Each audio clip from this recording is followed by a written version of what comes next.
Power کو مقدس نہیں بنانا چاہیے. وہ تھوڑا سا ہے، لیکن اس پہ ہم بعد میں تفصیل سے بات کریں گے.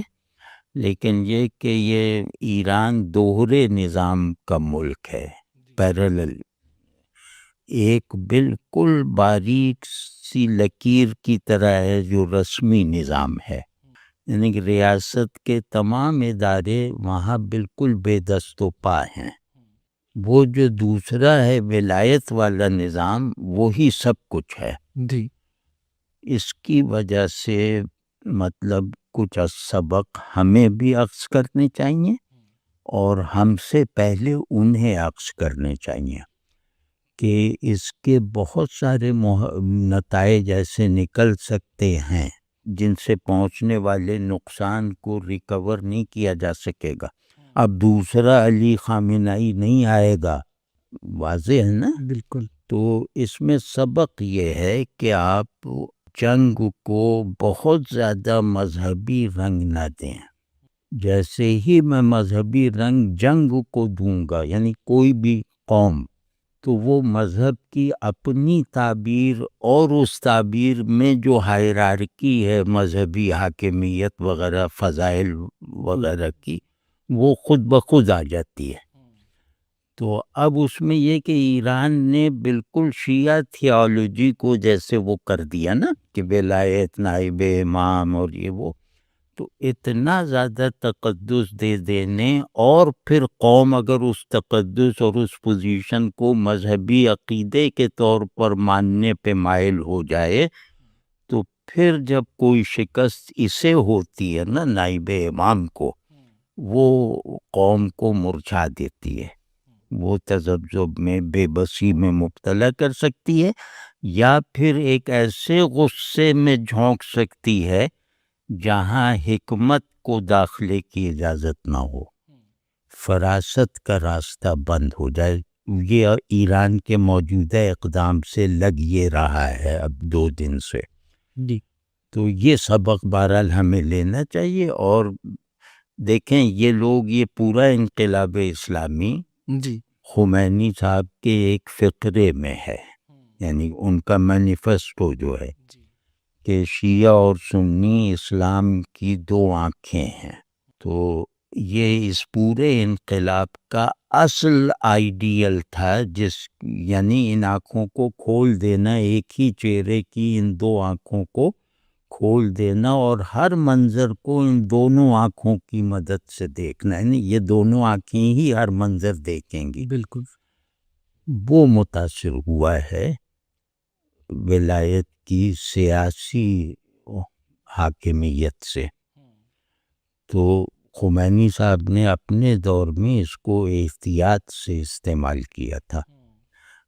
خیر ان کے دور میں اتنے بڑے مسائل بھی نہیں پیش آئے، انہوں نے اس کو یہ رنگ کبھی اختیار نہیں ہونے دیا کہ امام مہدی کا میں نائب ہوں، یا وہ مطلب وہ کتابوں میں ہوگا لیکن یہ کہ وہ عمل میں نہیں لائے، اپنے آپ کو انفالیبل نہیں بننے دیا وغیرہ وغیرہ.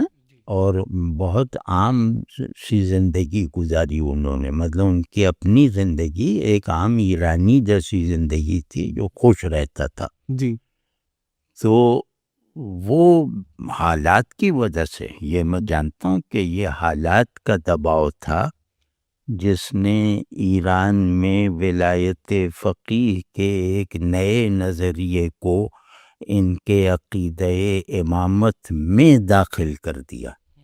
اب یہ عقیدہ امامت مہدی جی کا لازمی جز بن گیا ہے ایرانی تھیالوجی میں. جی تو اس سے جو ہے نا پھر اس میں یہ پھر ایک ہو جاتا ہے نا کہ بھئی ان کے جھنڈے کے نیچے ہم کیوں. جی بالکل. یعنی وحدت امت گویا شیعہ مینیفیسٹو ہے کہ ان کی امامت مانو. جی تو وہ ظاہر ہے اس میں پھر رکاوٹیں، اور وہ بلا وجہ کی رکاوٹیں آتی.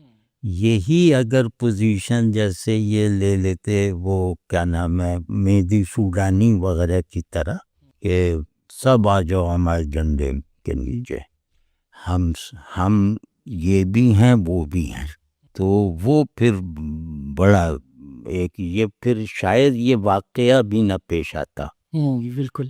تو دوسرا یہ کہ ایرانیت تشیع کے ساتھ فارسیت پر جو ایک زور ہے کہ ہم ایرانی نہیں جھکتے، ہم ایرانی ایسا نہیں کرتے، ہم ایرانی، یہ میں خامنہئی صاحب کے الفاظ نہیں استعمال کرتا ہے. انہوں نے ان دونوں سے بری ہیں بالکل، لیکن میں ٹرینڈ کی بات کر رہا ہوں جو ایک سسٹم بننے سے پیدا ہوتا ہے. بالکل. تو وہ ایرانی افتخار اور پرانا ان کی جو ایرانیت ہے اس کے ابھرنے کو جو راستہ ملا ہے اس سے، اس نے غیر ایرانی کو ان سے دور کر دیا. تیسرے یہ کہ انہوں نے اتحاد عالم اسلام ریاستی سطح پہ جی اس کے لیے کوششیں ڈرائیونگ سیٹ پر بیٹھ کر کی کہ ہماری گاڑی میں آپ کو آنے کی اجازت ہے، آپ آ جائیے، وہ غلط تھا. وہ ایک احساس برتری کے ساتھ تھا اور وہ وحدت امت کی ایک عاجزانہ کوشش ہوتی ہے نا جس میں آپ خود کچھ چھوڑتے ہوئے دکھائی دیتے ہیں، اور ڈرائیونگ سیٹ پہ بیٹھ کے آپ دعوت نہیں دے رہے، آپ کنڈکٹر بن کے دعوت دیں بس میں آنے کی. وہ کوششیں ایران کی طرف سے کبھی نظر نہیں آئیں. اور دوسرے کی جیسے خمینی صاحب نے کیا نا، جی انہوں نے کبھی یہ نہیں کہا کہ انقلاب ایرانی ایران کا ماڈل میں ایکسپورٹ کروں گا. انہوں نے ایک نعرہ دیا کہ مستضعفین ان کی نصرت کرنی ہے، اور ہر قوم، ہر ریاست کے مظلومین وہ اپنے عقیدے پہ رہتے ہوئے بس اپنی مظلومی سے نکلیں. انہوں نے بہت جیسے ایک بڑے دماغ جیسا کام ہوتا ہے نا وہ کیا کہ انہوں کا عیسائی بھی مظلوم ہے تو وہ عیسائی رہتے ہوئے لڑے اس سے. بالکل. اور انہوں نے کہیں بھی اس طرح کی مداخلت نہیں کی کسی بھی جگہ جی جہاں یہ گمان ہو کہ ایران ہمیں اپنی پراکسی بنانا چاہتا ہے. لیکن اس دور میں 3-4-5 سال سے ایران کے بارے میں یہ تاثر غیر ایرانی ریاستوں اور معاشروں میں درست بنیاد پر قائم ہوا کہ ایران کا ہر جگہ مقصد اپنا غلبہ ہے. اپنا غلبہ کا مطلب اب کیا ہے؟ وہ کوئی سیاسی غلبہ بھی ہو سکتا ہے لیکن وہ غلبہ ولایت فقیہ کا غلبہ ہے. تو کیونکہ ایران ولایت فقیہ کا آئیڈیل پہ بنایا گیا جی ان دنوں میں، تو وہ محض ایک سادہ سا سیاسی غلبہ نہیں یا کوئی بلاک بنانے والا مسئلہ نہیں تھا. تو اس نے ایران کی تنہائی میں اضافہ ایک مطلب ایک سبب پیدا کیا. اور دوسرا یہ کہ وہ ایک اور بات کہ وہ اب ہمیں آگے چل کے اس کو خدا کرے کہ خامنہئی صاحب کی شہادت پہ مغموم اور ظلم پر مشتعل لوگ کاش اس بات کو اختیار کریں، قبول کریں کہ ولایت فقیہ کا اب ماننے والا ہر ملک میں انٹیلیجنس کا ہدف ہے. کیونکہ اس سے یہ بات، اس شہادت سے یہ بات غلط پہلو سے ظاہر ہوئی، مطلب خامنہئی صاحب کے منشا کے بالکل خلاف جی کہ ایرانی ولایت ایران تک محدود نہیں ہے. اگر وہ ولی فقیہ پاکستان میں اپنے ماننے والوں کو کہے گا پاکستان کے خلاف بغاوت کر دو تو بغاوت کرنا واجب ہوگا. یہ اب ان کے رویے سے بھی یہ بات سامنے آنے کا اندیشہ ہے. تو خدا کے لیے یہ نہ کریں، اس میں جو ہے وہ آپ اپنے کاز کو نقصان پہنچائیں گے، اس سے حاصل ہونے والے نتائج کے راستے میں آپ سب سے بڑی رکاوٹ بنیں گے. حضرت بہت اعلیٰ، یعنی آپ نے کئی چیزوں کی طرف اشارہ کیا. آپ کی بات مکمل ہوگی یا آپ؟ نہیں، اچھا ہاں، سبق کا یہ تو پہلو وہ ہے جو ایک خاص ایک طرف کو لینا چاہیے. جی یعنی ایران اور ایران سے جذباتی وابستگی رکھنے والوں کو، جس کو جو اس سانحے سے بہت ابھر کے سامنے آئی، بالکل فطری طور پہ ابھر کے سامنے آئی. صحیح. لیکن جو سبق، اصل سبق مین اسٹریم اسلام میں رہنے والوں کے دعوے جو کرتے ہیں، جی رہنے کا جو دعویٰ رکھتے ہیں، ان کے لیے وہ سبق یہی ہے کہ فرقہ وارانہ پرسپیکٹیوز کو اب بالکل مہلک سمجھو. یعنی شیعہ کو خود کو شیعہ کہنا وہ اس شہادت کا انکار ہے. سنی کا سنی ہونے پہ اڑے رہنا وہ یو اے ای والوں کے ایجنڈے کی تکمیل ہے. اب خدا کے لیے ان سب چیزوں سے نکلو. اور مطلب اس میں راشد شاہ صاحب ایک ہندوستان میں مشہور آدمی ہیں، ان کا ایک کلپ 5-6 منٹ کا مجھے کسی نے بھیجا تھا، مجھے تو سب سے اچھا لگا. جتنا میں نے دیکھا اس میں سب سے اچھا وہ ان کا تاثر لگا کہ بھئی یہ شیعہ اگر 2 ارب ہوتے، یہ ان کو میں اپنے لفظوں میں کوٹ کر رہا ہوں کہ اس وقت مسلمانوں کی آبادی 2 ارب ہے، تو 2 ارب اگر شیعہ ہوتے تو یہ حملہ ہوتا؟ ہرگز نہیں. یعنی 2 ارب ایرانی شیعہ ہوتے تو یہ حملہ ہوتا؟ تو یا یہ کہ اب 2 ارب تو شیعہ ہو ہی نہیں سکتے، نہ سنی ہو سکتے ہیں، لیکن 2 ارب میں وحدت کی بنیاد اسلام تو ہے نا. بے شک. تو تم لوگ اپنے مسلمان ہونے کو مقدم نہیں رکھتے اپنی ضمنی شناختوں پر. اس شہادت سے وہ سبق ملا ہے کہ اپنی ضمنی شناختوں کو نظر انداز کرو، چاہے اس پہ قائم رہو، وہ تمہاری تعبیر دین ہے، اس کو قائم رہتے ہوئے نفس دین کی سے پیدا ہونے والی کلیت اور وحدت کو تو اب عمل میں لا کے دکھاؤ نا. جی. اور جو شاید پہلی مرتبہ عمل میں آئے گی، اتنا بڑا دروازہ یہ کھلا ہے کہ وحدت امت کا آئیڈیا جو ہر فرقے میں پڑھایا جاتا ہے، جی لیکن محض دھوکہ دینے کے لیے اور محض یہ کہنے کے کہ امت سے مراد ہم ہیں. جی بالکل ٹھیک ہے، اب سب کو پتہ چل گیا کہ امت سے مراد نہ سنی ہے نہ شیعہ ہے. امت سے مراد قرآن کو ماننے والا عباد اللہ امتیوں کا ایک وہ ہے نظم. وہ اس میں بھائی بہت بڑی اوپننگ ملی ہے. اسلام ہوگا تو سنی شیعہ ہوں گے نا. بالکل. تو خدا کے لیے اس خدا موقع سے فائدہ اٹھا لو. اور اس وقت بھی بہت دیر نہیں ہوئی ہے. آج ہم ایک امت ہونے کی بنیاد، باقی انسانوں پہ ہمارا اثر نہیں ہے، جی تو ایک امت ہونے کی بنیاد پہ اگر ایک جگہ کھڑے ہو کے کہیں کہ بس اب حملہ نہیں ہوگا کوئی، جی تو مجھے کم از کم اتنی مایوسی نہیں ہے کہ سارا عالم اسلام یک آواز ہو کر کہیں بھی بس اتنا کہہ دے کہ بس بہت ہو گیا.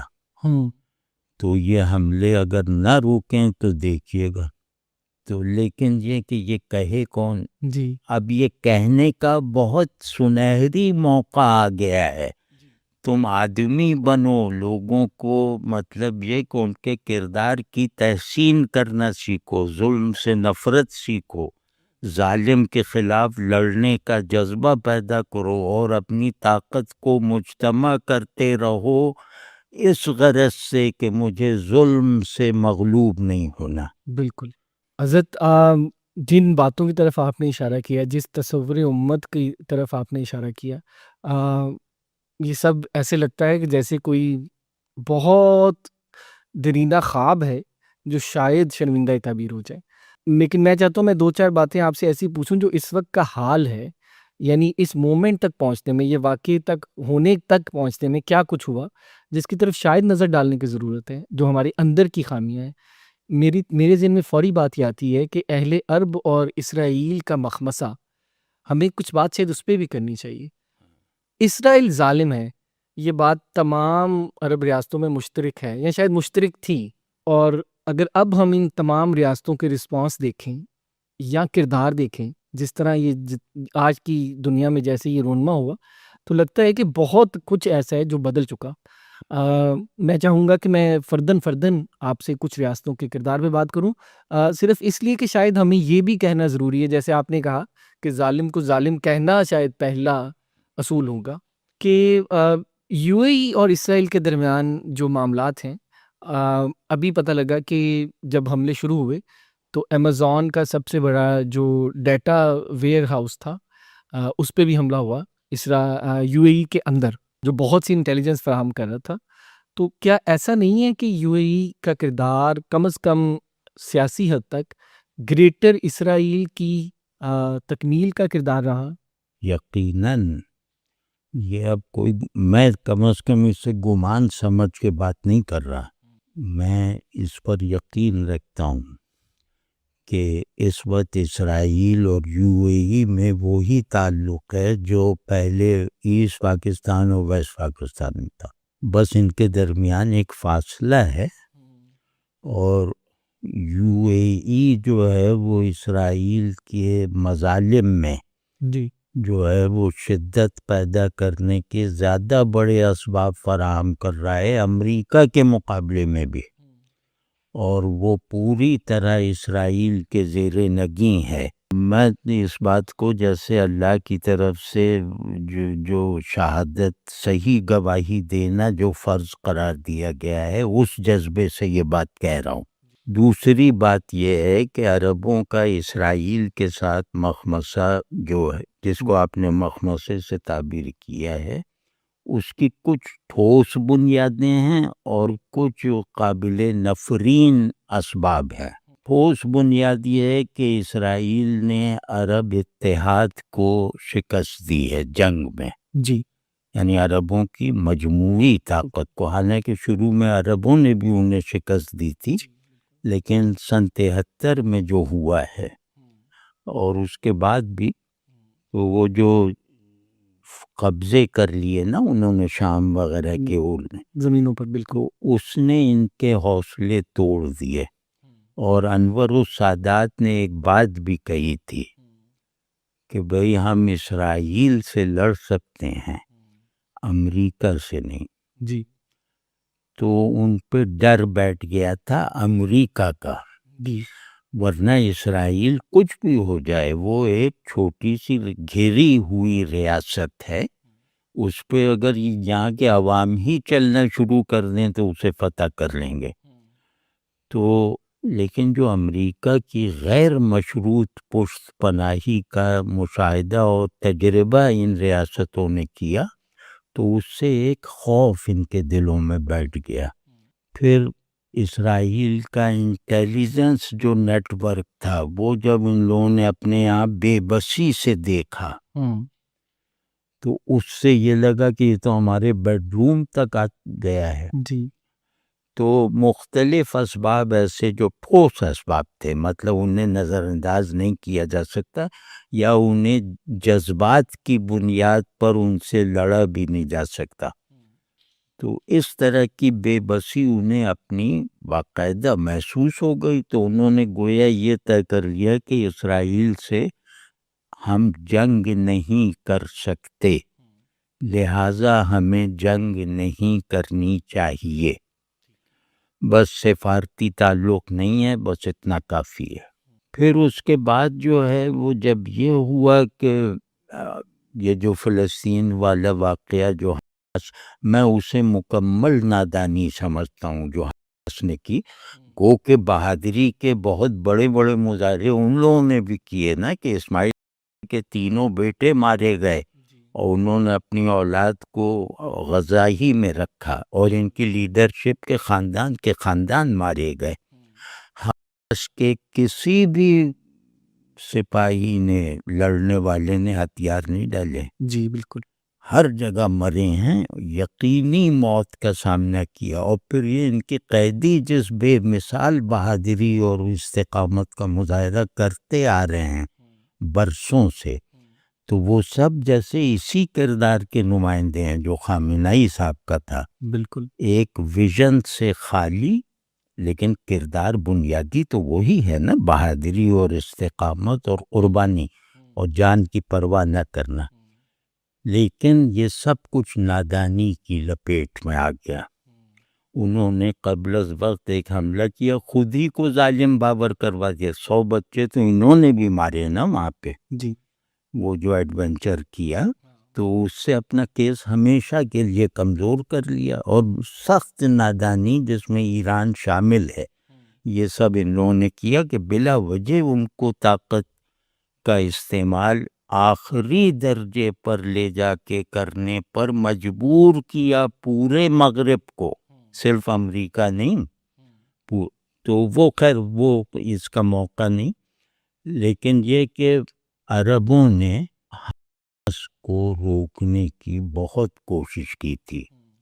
حماس کے 2 دور ہیں، ایک شیخ چین والا، وہ ٹارگٹ کلنگ کرتے تھے، گوریلا کارواں، گوریلا مار، وہ سب چلتا رہتا تھا، اور ایران سے بالکل لا تعلق رہے، ایران کو داخل نہیں ہونے دیا اس میں، مطلب اچھے لفظوں میں، جی کیونکہ وہ یہ جانتے تھے کہ عرب پھر بھڑک جائیں گے اگر ایران سے میں نے کوئی بھی مدد لی، تو وہ ان کا سارا دار و مدار سعودی عرب پہ رہا، سعودی عربی بجٹ دیتا تھا، آج بھی سعودی عرب دیتا ہے، تو وہ ان کی سیاسی بصیرت تھی، کہ وہ کوئی مذہبی فیصلہ نہیں تھا، سیاسی بصیرت تھی کہ عرب اور عجم کا جو تعصب ہے نا دونوں طرف، یہ ہمیں لپیٹ میں نہ لے لے، تو انہوں نے اپنے عرب ماحول ہی میں اپنی جد و جہد کو جاری رکھا، لیکن جب سے ان لوگوں پہ یہ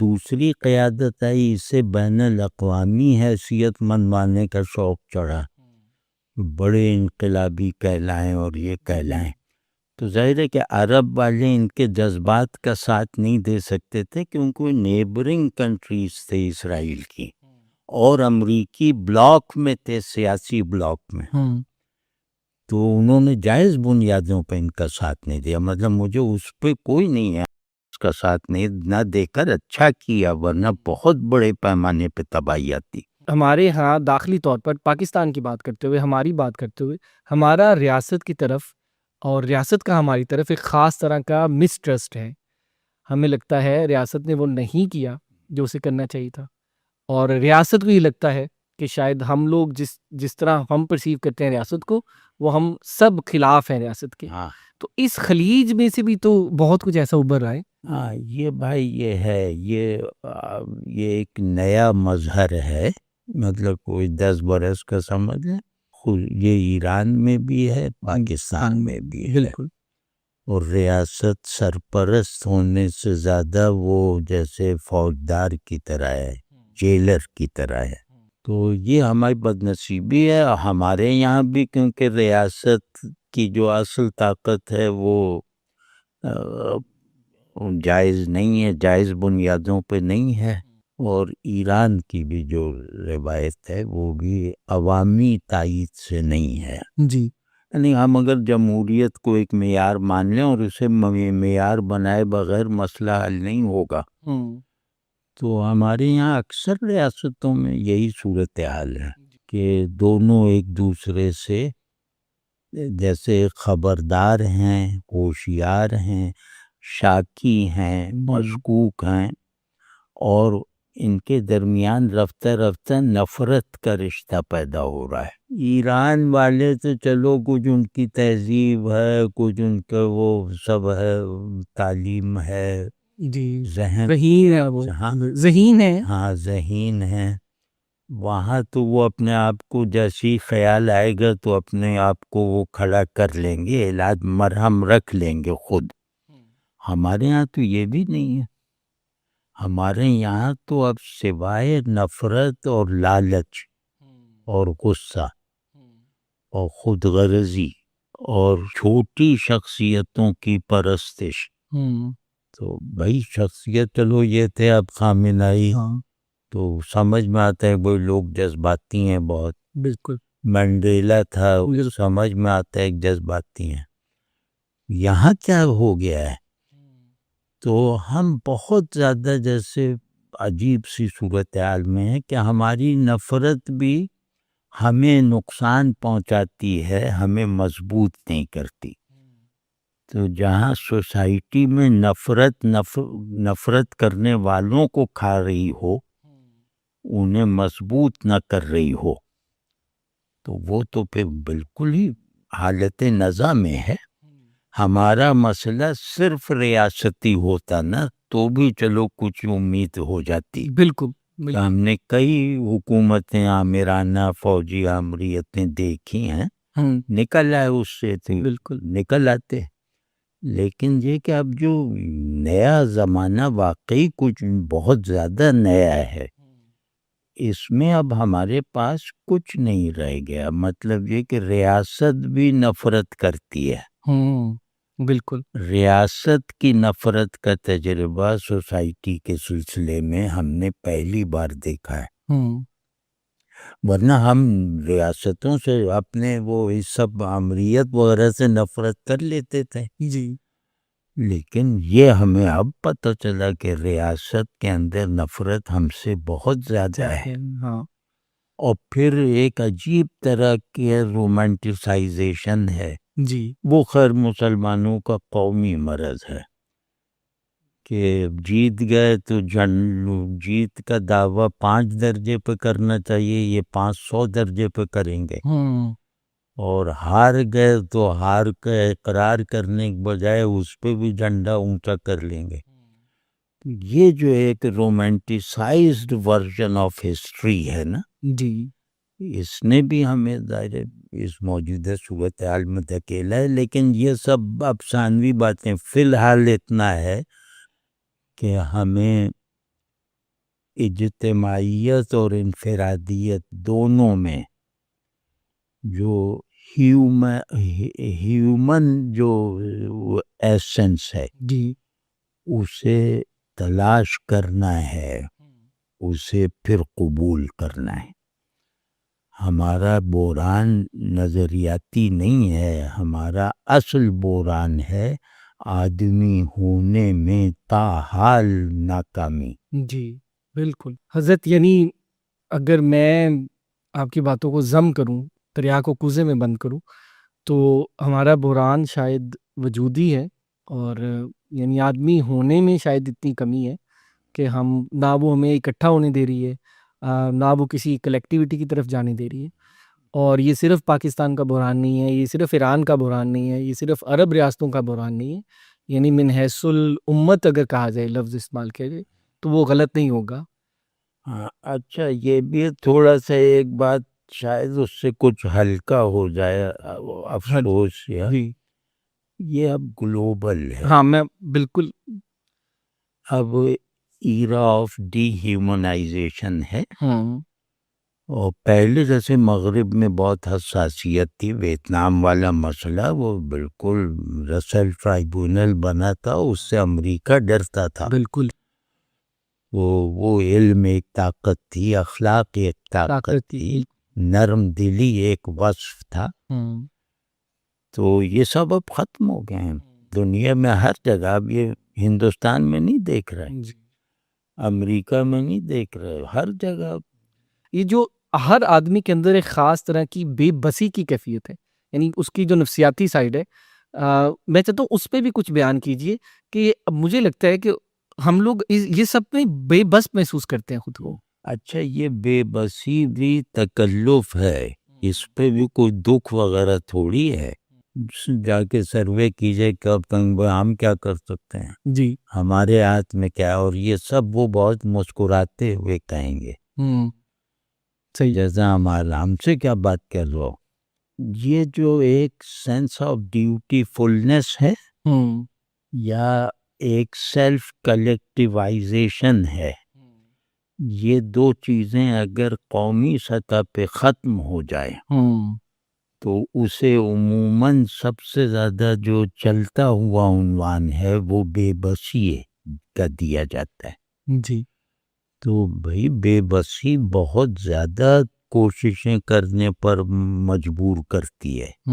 یہ صحیح ہے. بے بسی کوئی قائل تھوڑی کر لیتی کہ وہ بے بس لیٹ گئے. ہاں اس کا مطلب ہے کہ آپ کا پورا تصور زمان 24 گھنٹے کا ہے، پورا تصور مکان اپنے گھر تک ہے.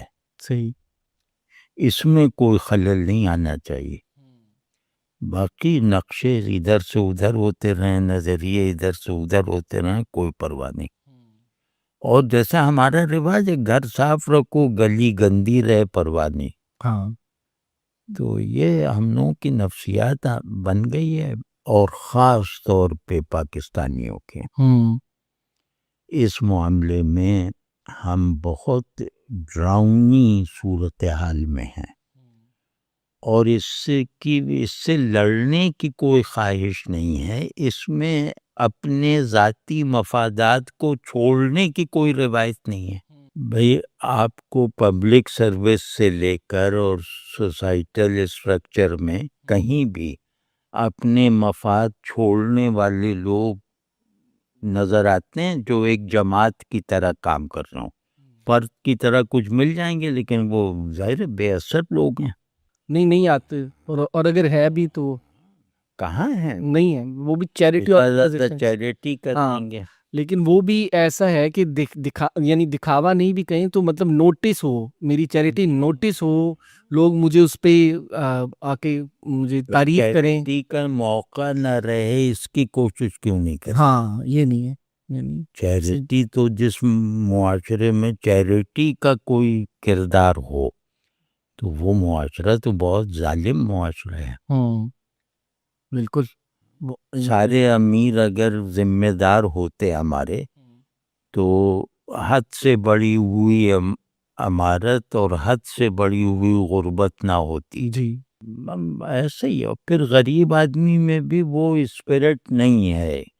ایک ہوتا ہے نا کہ آدمی اپنی آدمیت کو میں جو لازمی طور پہ شامل وقار وغیرہ ہوتا ہے اس کے تحفظ کے لیے حساس ہونا، کچھ بھی نہیں. تو آپ کے ہاں طبقات کی جو نیچرل کشاکش ہے وہی موجود نہیں. جی نہیں ہے. اور طبقات میں کشاکش کی بنیاد ہی اخلاق پر ہوتی ہے. اگر وہ پازیٹیو وہ ہے ڈائلیکٹسزم تو اخلاقی ہوتا ہے، وہ اخلاق میں دونوں برابر ہیں. اور سر ایک بہت بڑا اس کا سبب یہی ہے کہ جو اجتماعی ہونے سے پہلے میرے اپنے اندر تحریک ہوتی ہے، جو اخلاقی آئیڈیاز ہوں میں خود ان کو نیگوشیٹ کرتا ہوں اپنی سطح پر اپنے لیے، تو وہ تحریک اندر ہی نہیں ہے. یعنی میرے حق اور باطل کے، صحیح اور غلط کے کچھ معیار ہوتے ہیں جن کو میں خود چیک کرتا رہتا ہوں اپنی نفسیاتی سطح پر، اور مجھے لگتا ہے کہ ہمارا صحیح کیا ہے ہمارا غلط کیا ہے وہ بھی ایک مشترک بات نہیں ہے. ہمارا کوئی ایسا مشترک قدر نہیں ہے جو سب کہیں کہ ہاں یہ صحیح ہے. ہر ایک نے اپنی خود آدمی ایک فرد کا صحیح اور غلط بھی ریلیٹیو ہو گیا ہے. بالکل اسی کی طرف نہ صحیح مستقل ہے نہ غلط مستقل ہے. بس جو چیز میرے فائدے میں ہے وہ صحیح ہے، جو نہیں ہے وہ غلط ہے. اور آپ یہ انفرادیت قائم کرنے میں، انفرادیت کی تعمیر میں ناکام ہیں. جی یعنی آپ کے یہاں فرد نایاب ہے تو معاشرہ کہاں سے پیدا ہوگا؟ تو یہ خیر رونا رو رہے ہیں لیکن یہ مایوسی کا اظہار نہیں ہے. ہمارے یہاں کچھ چیزیں ایسی ہیں جو ہمیں دوبارہ سے تعمیر کر سکتی ہیں. جی ان میں سے ایک ہے دوستی کی قدر. یہ ہمارے یہاں شاید عالم اسلام کے ہر ملک سے زیادہ ہے. مہمان نوازی جی ہمارے یہاں بہت زیادہ ہے. پھر اجنبی کی مدد یہ ہے. پھر یہ کہ باہر سے کوئی ہندو سکھ عیسائی جو بھی یا انگریز جو بھی آ جائے ہم اس کا دل نہیں دکھاتے، متنازع مسائل نہیں چھیڑتے. ہم اس کو اپنے سر آنکھوں پہ رکھتے ہیں. اس میں پاکستان واحد مسلم ملک ہے جو باہر والوں کو عزت دیتا ہے، ورنہ افغانستان میں بھی نہیں، ایران میں بھی نہیں، کہیں بھی نہیں، عرب میں تو خیر ہے ہی نہیں. تو پھر یہ کہ ہمارا متوسط سے نیچے والا طبقہ جو ہے وہ چیریٹی میں آگے ہے. یہ کہیں بھی عالم اسلام میں نہیں. اگر ہم مسلمان کو ایک بنا کے دیکھیں، پھر ہمارے یہاں انکسار اور بڑوں کا ادب اب بھی بہت ہے. وہ ہمارے یہاں بھی بہت ہے، اور وہ بڑوں کا ادب اگر دیکھا جائے تو وہ ایران اور عرب میں بھی بہت. تو یہ سب بہرحال جیسے ہمارے پاس تعمیر کا ایک مٹیریل موجود ہے، لیکن چونکہ ہم کوئی بڑا ویژن نہیں رکھتے، بڑا اجتماعی تصور نہیں رکھتے، قوم بننے کی طرف سے بالکل بے نیاز اور بے حس ہیں، تو ہمارے یہ جو خصائص ہیں، جو بہت قیمتی خصائص ہیں، یہ کارآمد نہیں ہو پا رہے. غم کا اشتراک تو ہو گیا نا، بے شک یہ موقع آ گیا نا. بالکل. تو جب ہم ایک دوسرے کے غم میں ایک ہیں، مطلب ہم دونوں ایک دوسرے کی کو تسلی دے رہے ہیں، یہ نہیں کہہ رہے کہ میں آپ کے غم میں شریک ہوں. ہاں ہمارا غم ہے، اور وہ جیسے اس میں اور تو نہیں ہے. تو اگر اتنی بڑی جو سہولت ایک مل گئی ہے جو بالکل احساساتی وحدت پیدا کر دیتا ہے نا غم، تو اگر اس کو ضائع کر دیا، یہ ضائع ہوگا سنیوں کی بے حسی سے کہ ان پہ بے حسی نہ آ جائے، اور شیعوں کی بڑکوں سے. جی، یا اس واقعے کو ایک فرقے کے لیڈر کی موت کا نشانیاں لا رہے ہیں اپنے تشیع کی. جی وہ سب چھوڑ دیں، یہ نہ کریں، ورنہ تو آپ ہمیں کہہ رہے ہیں کہ یہاں نہیں آؤ. اب ظاہر ہے آپ مجھ سے کہیں کہ ذوالجناح کے نیچے سے گزرو تو میں نہیں گزروں گا. آپ وہ پنجہ لگا کے کہیں کہ اس کو تھامو تو میں نہیں تھاموں گا. بالکل. تو آپ کہیں کالے پر کپڑے پہن کے آؤ ہماری طرح، تو میں نہیں آؤں گا. تو یہ سب بالکل نہ کریں، جوش ہوش کے ساتھ اچھا ہے، تب وہ پیشن ہے. ہاں، بہت شکریہ.